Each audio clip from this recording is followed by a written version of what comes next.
एक समय था जब पतंजलि आयुर्वेद को भारत की सबसे तेजी से बढ़ने वाली कंपनी कहा जाता था। लोग विदेशी ब्रांड छोड़कर स्वदेशी अपनाने लगे थे, लेकिन आज वही पतंजलि सवालों के घेरे में है। Court case, product ban, quality पर सवाल और भरोसे में गिरावट। आखिर ऐसा क्या हुआ कि योग से शुरू हुई कंपनी विवादों में घिर गई? क्या पतंजलि सच में बर्बाद हो गया है या ये सिर्फ एक कठिन दौर है? आइए पूरी कहानी को डिटेल्स में समझते हैं। दोस्तों, कहानी शुरू होती है साल 2006 से, जब बाबा रामदेव और आचार्य बालकृष्णन ने मिलकर एक नई कंपनी की नींव रखी। उसका नाम रखा पतंजलि आयुर्वेद। उनका मिशन बिल्कुल साफ था, भारत में बने स्वदेशी प्रोडक्ट, आयुर्वेद को हर घर तक पहुंचाना और आम लोगों को सस्ते दाम पर सामान देना। उस समय मार्केट पर विदेशी कंपनियों का दबदबा था। लोग कोलगेट का टूथपेस्ट इस्तेमाल करते थे, HUL के साबुन और शैम्पू खरीदते थे। डाबर जैसे ब्रांड पहले से मजबूत थे, लेकिन पतंजलि ने एंट्री करते ही पूरा गेम बदल दिया। टीवी पर योग के जरिए पहले से ही बाबा रामदेव बहुत फेमस थे। उनकी लोकप्रियता ने ब्रांड को तुरंत पहचान दिला दी। धीरे धीरे लोग विदेशी प्रोडक्ट छोड़कर पतंजलि की तरफ आने लगे। स्टोर्स पर पतंजलि के प्रोडक्ट्स तेजी से बिकने लगे। कुछ ही सालों में कंपनी ने FMCG मार्केट में तहलका मचा दिया। बड़े बड़े ब्रांड को पहली बार असली चुनौती मिली और उस समय लोगों को सच में लगने लगा था अब विदेशी कंपनियों का खेल खत्म होने वाला है। दोस्तों, शुरुआत शानदार थी, लेकिन असली परीक्षा अब शुरू होने वाली थी। पतंजलि आयुर्वेद ने बहुत तेजी से ग्रोथ करना शुरू कर दी थी। टूथपेस्ट, साबुन, शैम्पू, घी, आटा, नूडल्स, यहाँ तक कि आयुर्वेदिक दवाइयों भी। लगभग हर कैटेगरी में कंपनी ने एंट्री कर ली थी। हर जगह पतंजलि के बोर्ड लगने लगे थे। नई नई फैक्ट्रियां खुलने लगी। डिस्ट्रीब्यूटर ने नेटवर्क तेजी से फैलने लगा। लेकिन दोस्तों, यही से शुरू हुई असली समस्या। प्रोडक्शन बहुत तेजी से बढ़ाया गया। पूरे देश में सप्लाई फैलाने की कोशिश की गई, लेकिन क्वालिटी कंट्रोल उतना मजबूत नहीं बन पाया। कई बार प्रोडक्ट की क्वालिटी पर सवाल उठने लगे। कुछ जगह पर पैकेजिंग और लेबलिंग को लेकर विवाद हुए। कुछ राज्यों में लाइसेंस से जुड़े मुद्दों पर भी सामने आई।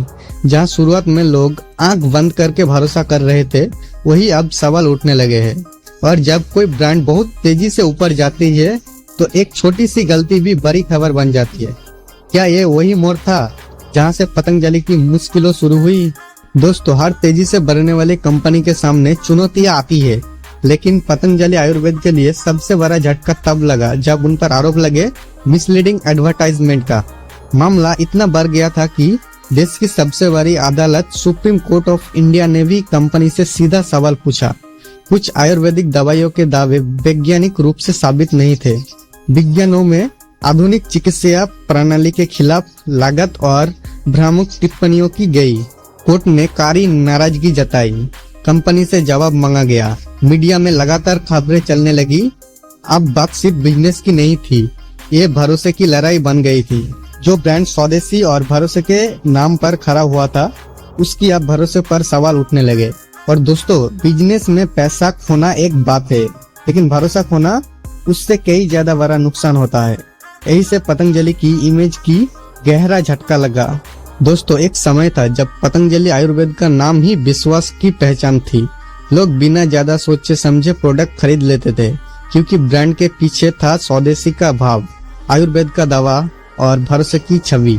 लेकिन लगातार विवाद, कोर्ट केस और नकारात्मक खबरों ने ब्रांड की साख पर असर डालना शुरू कर दिया।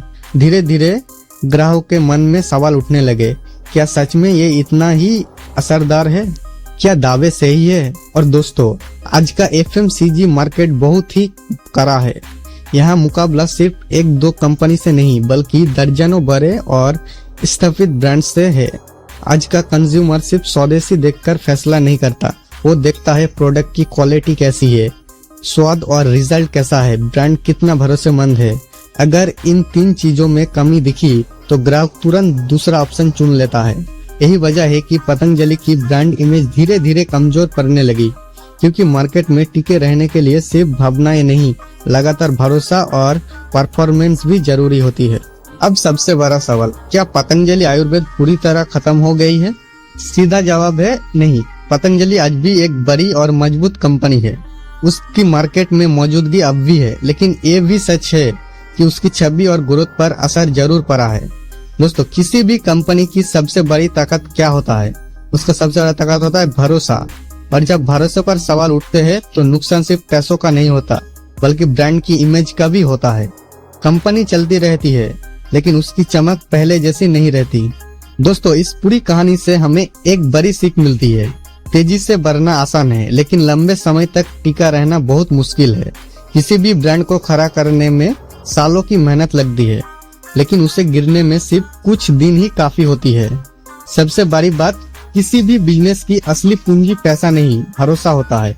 अगर भरोसा मजबूत है तो कंपनी मुश्किल वक्त से भी निकल सकती है, लेकिन अगर भरोसा टूट जाए तो सबसे बड़ी कंपनी भी कमजोर पड़ जाती है। यही इस पूरी कहानी की सबसे बड़ी सीख है। तो दोस्तों, आपके हिसाब से पतंजलि की गिरावट का असली कारण क्या है? तेजी से विस्तार, क्वालिटी में कॉम्प्रोमाइज या कानूनी विवाद? क्या पतंजलि दोबारा अपने पुराने दौर में लौट पाएगी? नीचे कमेंट में जरूर बताइए। अगर आपको ऐसी बिजनेस स्टोरी पसंद है तो वीडियो को लाइक और चैनल को सब्सक्राइब जरूर करें।